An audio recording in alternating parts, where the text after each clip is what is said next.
Hi everyone, I hope that you're doing well.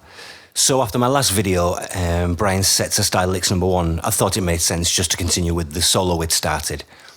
So if you've heard the backing track, you'll know obviously then it's just a 12 bar pattern played through 2 times. So today we'll complete the first 12 bar. So we'll look at bars 7 to 12. And for the second 12 bar, I'll be putting those videos up on Patreon in the next day or so. So, right. So we're going to start with these typical, which we've all sort of heard before, these 3-note pull-offs on the first, second and third strings. Although I actually precede all of that with just an open high E. Again, that's just probably a way of me just to sort of preempt what I'm about to play. It just helps to give me some more attack.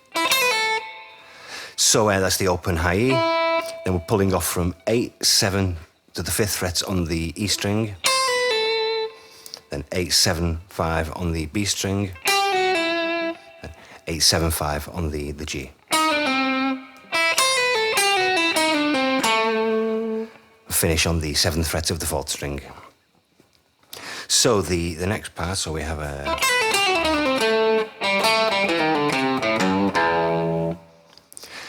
So here, I just want to kind of explain my thoughts behind this. As, like I mentioned in the first part, the whole idea of this solo is just to try and exploit patterns and ideas like that.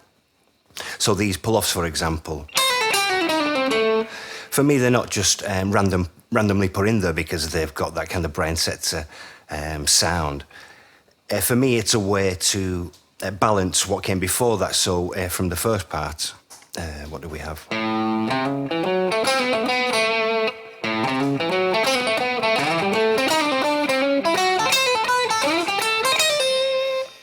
So we have that kind of pull-off idea to begin with. But it's kind of ascending at a slow rate. And I just like the idea to kind of pay that off with just a more of a faster descent. So the next part,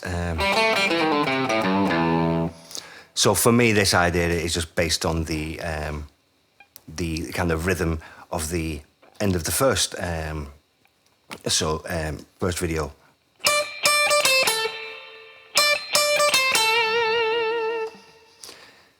So at that point we're over the 4 chord. So I'm thinking of those notes in terms of how they relate to D. If I play those in A, or the 5th fret, 3rd fret of the 1st string, 5th fret of the 2nd string.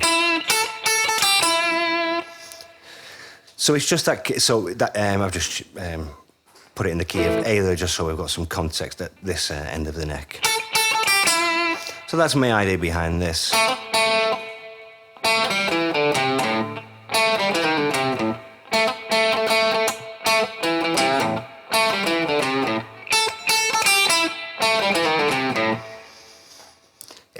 But also with that kind of pull-off, it just I just feel it ties in with the previous part. So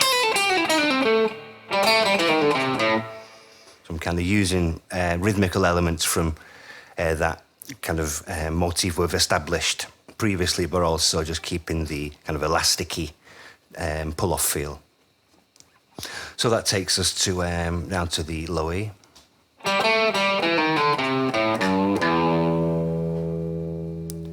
So now, like the very first kind of riffs we did, which so in A, this time over an E. Slightly different as we don't do these pull-offs, but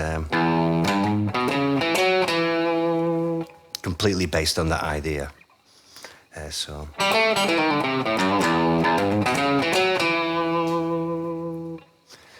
Now move down to so the D.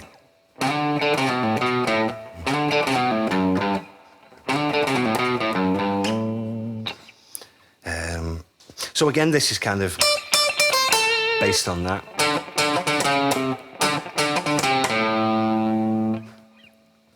Although instead of just repeating the fretted notes, I like to slide sometimes.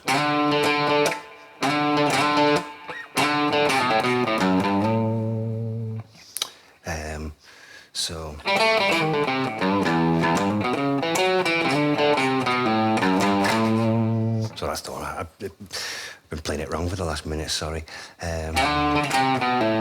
But still, that's the idea. So I'm taking from this.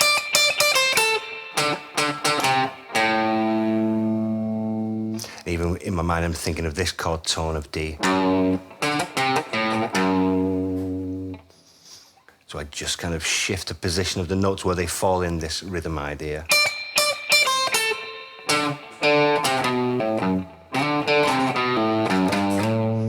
And I just, from the F sharp, from the D, I just then use the G to move my way back up to the A.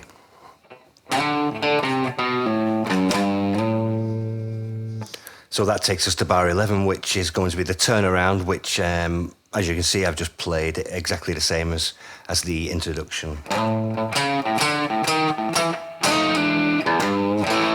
Which would take us into the start of the next 12 bar. So we've got the...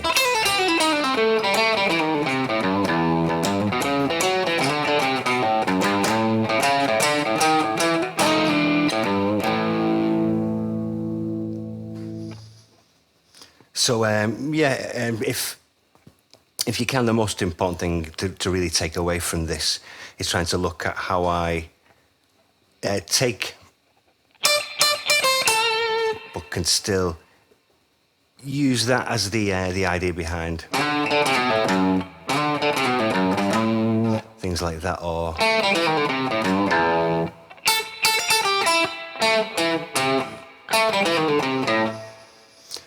right. Well, I hope that's of some use.